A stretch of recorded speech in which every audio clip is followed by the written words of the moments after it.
Eu tenho vivido muitas lutas que têm causado feridas dentro de mim.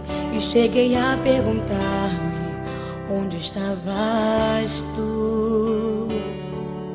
Pensei em parar em meio à aflição, querendo, Senhor, sentir a tua mão, buscando em ti uma direção.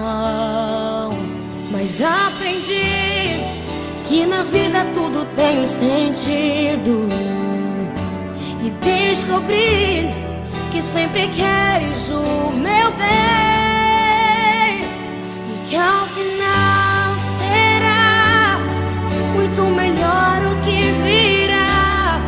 É tudo parte de um propósito, e o teu amor me guardará. Sempre estiveste aqui, tua palavra não falhou e nunca me deixou.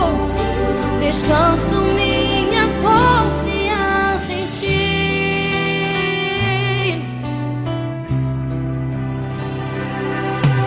Eu tenho estado contra a parede, buscando a saída, uma solução, clamando, orando por tua intervenção. Quando tu queres, falas de uma vez, em outras com teu silêncio deparei. Que interessante tua forma de responder. Mas aprendi